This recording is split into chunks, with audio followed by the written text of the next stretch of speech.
সরকারি কর্মকর্তা কর্মচারীদের দীর্ঘদিনের অপেক্ষার অবসান ঘটিয়ে অবশেষে আগামী ১ জুলাই থেকে কার্যকর হতে যাচ্ছে বহুল প্রত্যাশিত নবম জাতীয় পে স্কেল। প্রধানমন্ত্রীর চূড়ান্ত অনুমোদন মিললেই অর্থ মন্ত্রণালয় এ বিষয়ে আনুষ্ঠানিক প্রজ্ঞাপন জারি করবে। ইতোমধ্যেই নতুন বেতন কাঠামোর রূপরেখা চূড়ান্ত করে জুনের মধ্যেই গেজেট প্রকাশের সব ধরনের প্রস্তুতি গুটিয়ে এনেছে সরকার। তবে কমিশনের সব সুপারিশ একযোগে কার্যকর করার ক্ষেত্রে বড় বাধা হয়ে দাঁড়িয়েছে বিশাল অঙ্কের আর্থিক যোগান।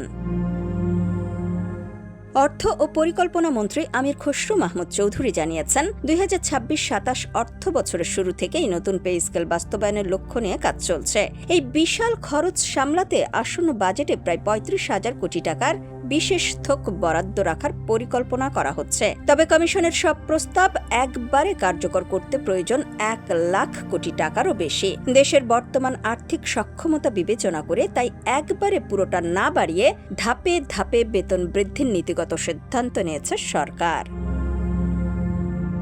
প্রস্তাবিত নতুন কাঠামো অনুযায়ী সরকারি চাকরিজীবীদের বর্তমান ২০টি গ্রেড বহাল রেখে বেতন বাড়ানোর সুপারিশ করা হয়েছে। এতে সর্বনিম্ন মূল বেতন ৮,২৫০ টাকা থেকে বাড়িয়ে ১ লাফে ২০,০০০ টাকা করার প্রস্তাব রয়েছে।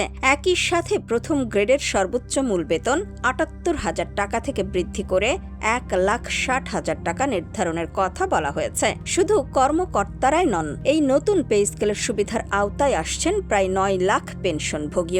বিশেষ করে যারা কম পেনশন পান তাদের ক্ষেত্রে পেনশন সর্বোচ্চ ১০০% পর্যন্ত বাড়ানোর বিষয়টি সক্রিয় বিবেচনায় রেখেছে সরকার। সরকারি সূত্রগুলো বলছে, পুরো পরিকল্পনাটি ৩ ধাপে বাস্তবায়ন করা হবে, যার প্রথম ধাপে আগামী ১ জুলাই থেকে মূল বেতনের প্রায় ৫০% বৃদ্ধি কার্যকর হতে পারে এবং পরবর্তী ২ বছরে বাকি অংশ সমন্বয় করা হবে। তবে সরকারের এই ধাপে ধাপে বাস্তবায়নের কৌশলে পুরোপুরি সন্তুষ্ট হতে পারছেন না কর্মকর্তা কর্মচারীদের একটি বড় অংশ। বিভিন্ন কর্মচারী সংগঠনের দাবি, বর্তমান উচ্চ মূল্যস্ফীতি ও জীবনযাত্রার লাগামহীন ব্যয়ের বাজারে এই সুবিধা ১ ধাপে এবং শতভাগ বেতন বৃদ্ধি সহ কার্যকর করা উচিত। ধাপে ধাপে দিলে তা বাজারের বাড়তি খরচের চাপের সাথে সামঞ্জস্যপূর্ণ হবে না। এখন দেখার বিষয়, কর্মচারীদের এই অসন্তোষ কাটিয়ে ১ জুলাইয়ের নতুন সূর্য কতটা স্বস্তি নিয়ে আসে। ডেস্ক রিপোর্ট, সোনালী নিউজ।